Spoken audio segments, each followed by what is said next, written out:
د nunn.asia یوټیوب چینل ته ښه راغلاست. که دا ستاسو لومړی راتګ وي، هیله ده زموږ په چینل کې اشتراک وکړئ او د څنګ بټن یې هم ووهئ. د 1399 لمریز کال د سولې د مشورتې لویې جرګې پریکړه لیک و امرهم الشورى بینهم. دغه جرګه د فاصلحوا بین اخویکم له مبارک آیات څخه په الهام اخیستلو او د جمهوریت ریاست د عالی مقام د 1399 لمریز کال د زمري د 14مې د 150مې ګډې فرمان په اساس او همداراز د 1398 لمریز کال د سولې مشورتې لویې جرګې د پریکړه لیک د 21 بند سره سم د 1399 لمریز کال د زمري په 18مه نیټه پیل او د 3 ورځو لپاره دوام وکړ. موږ د سولې مشورتې لویې جرګې 3400 تنه نارینه او ښځینه غړي چې د ټولنې له 23 بېلابېلو اصنافو په استازیتوب له 14 ولایتونو څخه د هیواد په پلازمینه کابل کې راټول شوي وو، تر څو د طالبانو د ډلې د 400 بندیانو د خوشي کېدو او د طالبانو سره د سولې مذاکراتو د چوکاټ تعینولو لپاره خپلې مشورې وړاندې کړو. دې ته په پام سره چې لویه جرګه د لوړو مصالحو اړوند مسألو په هکله د مشورو لپاره د ملت د لوړې ارادې څرګندویه ده. زموږ د ګران هیواد د تاریخ ښیي چې د افغانستان خلکو په خطرناکو حالاتو کې د ځمکنۍ بشپړتیا، ملي حاکمیت ساتلو او د تاریخي لویو جرګو له لارې د مهمو پریکړو لپاره ولسي پوهې ته مراجعه شوې او مناسبې پریکړې کړې دي. د سولې مشورتې لویې جرګې د خپلو غړو د مشورو په اساس چې په کاري کمیټو کې ترسره کړي د افغانستان اسلامي جمهوریت، طالبانو، اسلامي هیوادونو او د نړیوالې ټولنې ته لاندې سپارښتنې وړاندې کوي. اول، د مشورتې لویې جرګې غړي تلپاتې او باعزته سولې ته د رسېدو په خاطر د سولې له بهیر څخه چې په هیواد کې د امنیت او ثبات لامل ګرځي هرکلی او ملاتړ کوي. دوهم، جرګه د سولې د مذاکراتو د پیل په وړاندې د شته خنډونو د لرې کولو، د وینې له تویېدلو څخه د مخنیوي او همداراز د وګړو د مصلحت او خیر لپاره د طالبانو د 400 بندیانو د خوشي کېدو نظر تاییدوي. دریم، که چیرې د بندیانو په منځ کې بهرني اتباع وي، د بهرني بندیانو له هیوادونو څخه تر معتبرو ضمانتونو وروسته خپلو اړوندو هیوادونو ته وسپارل شي. څلورم، باید ډاډ ترلاسه شي چې د دغو بندیانو له خوشي کېدو سره سم مستقیم مذاکرات له کومې بهانې پرته ژر تر ژره پیل کیږي. پنځم، جرګه په جدي توګه په هیواد کې د دوامدار او فوري اوربند د ټینګښت غوښتونکې ده او له نړیوالې ټولنې په ځانګړې توګه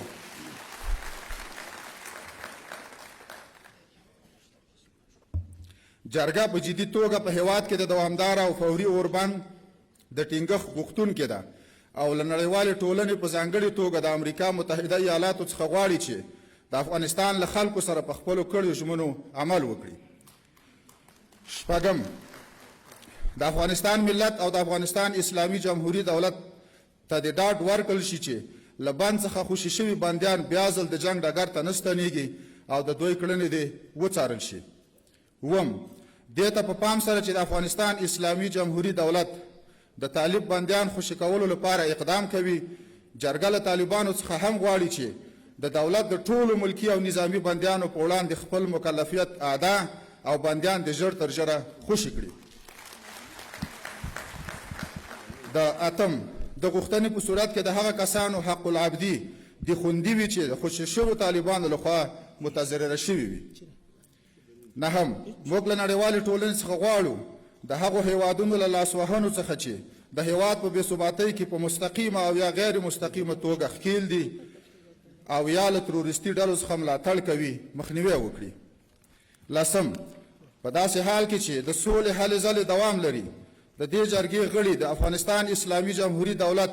او له طالبانو څخه غواړي چې وسلوال تاوتریخوالی ودروي او ټول اختلافات د خبرو اترو له لارې حل او فصل کړي. د افغانستان ملت به د هغه لوري په وړاندې چې د تاوتریخوالي په ادامې ټینګار کوي قاطع تصمیم ونیسي. 11 د سولې په بهیر کې باید اسلامي ارزښتونه د علماو رول د دولت اساسي بنسټونه ولسواکي او په تیرو 2 لسیزو کې د افغانستان د خلکو لاسته راوړنې حفظ او تقویه شي 12 د سولې په مذاکراتو کې د ولسواکۍ او جمهوریت اصل او د اتباعو اساسي حقونه په ځانګړې توګه د قومي دینی او مذهبي لږکیو سیاسي موقعیت او حقونه چې د اساسي قانون په 2 فصل او د دې قانون په نورو موادو کې تسجیل شوي تر پښو لاندې نشي 14 د سولې مشورتي لویې جرګې غړي ټینګار کوي چې په هیواد کې ښځې د نیمې برخې د نفوس په توګه باید له خپلو حقوقي او سیاسي موقف برخمنې وي او د سولې بهیر په ټولو پړاوونو کې رغنده رول او مشارکت ولري 14 د مشورتي لویې جرګې غړي په دې عقیده دي چې اساسي قانون یو ملي وثیقه ده چې باید وساتل شي مګر د اړتیا په صورت کې اساسي قانون په همدې قانون کې د تعدیل میکانیزم په اساس تعدیل ممکن دی 15 د لویې جرګې غړي وړاندیز کوي چې د ملي مصالحې عالی شورا په تشکیل کې د ملي مشارکت اصل رعایت او د دې شورا په ترکیب کې ملي شخصیتونه سیاسي رهبران دینی عالمان قومي مشران ښځې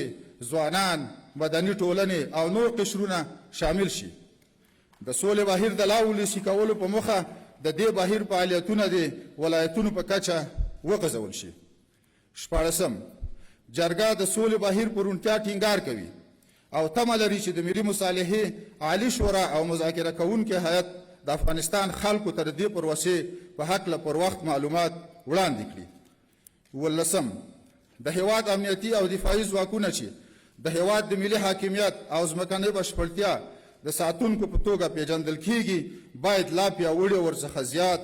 ملاتړ وشي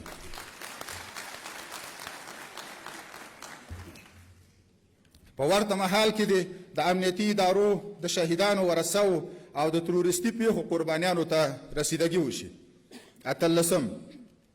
جرګه ټینګار کوي چې له طالبانو سره د مذاکراتو په لړ کې پر روښانه میکانیزمونو چې د اجتماعي نظم د تاسیساتو او زیربناو د امنیت او ثبات باعث ګرځي تفاهم وشي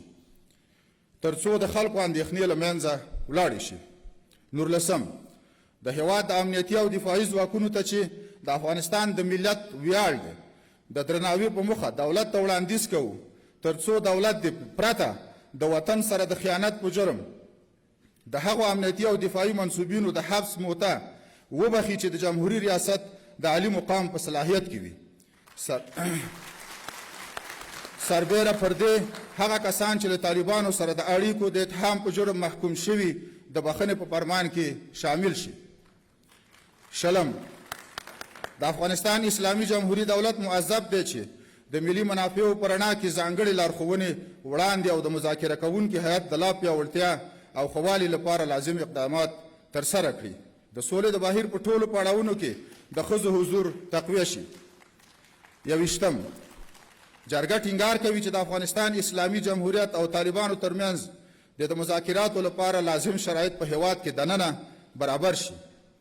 ځکه چې دواړه لوري افغانان دي کنه له دې پرته د مذاکرات په دریم بې پرې هیواد کې ترسره شي مذاکرات باید مستمر او دوامداره وي او په هیڅ دلیل د دغه لړۍ مخه نه نیول کیږي 22 د جرګې غړي د نړیوالې ټولنې او بیا په ځانګړې توګه د امریکا له متحده ایالاتو له مرستو او ملاتړ څخه مننه کوي په عین وخت کې د جرګې غړي له هیوادونو او نړیوالو بنسټونو څخه غوښتنه کوي چې پر خپلو ژمنو عمل وکړي او خپل ملاتړ او مرستو ته د مذاکراتو په جریان کې او د سولې له تړون څخه وروسته ادامه ورکړي 23 له اسلامي هیوادونو او د اسلامي همکاریو له سازمان په ځانګړې توګه د افغانستان له ګاونډیو څخه هیله لرو چې د افغانستان له خلکو سره د تلپاتې سولې او ثبات په ټینګښت کې مرسته وکړي او خپله اسلامي وجیبه د افغانستان د مجاهد ملت د بېسارو قربانیو په وړاندې ادا کړي 24 د مشورتي لویې جرګې غړي د سولې د بهیر په جریان کې د اړینو مشورو بحثونو د دوام لپاره چې لومړیتوب لري د سولې د مشورتي لویې جرګې له موجوده ظرفیت څخه سمه ګټه پورته کړي 25 څرنګه چې د جرګې غړو په خپلو کمیټو کې په مختلفو برخو کې مشخص او تفصیلي وړاندیزونه کړي چې دولت لپاره په راتلونکي کې ګټور دي دغه وړاندیزونه د دې پریکړه لیک د ضمیمې په توګه د جمهوري ریاست عالي مقام ته واستول شي تر څو د دغه وړاندیزونو په هکله اړوند ادارو ته لازمې لارښوونې وشي. د مقدمې سربیره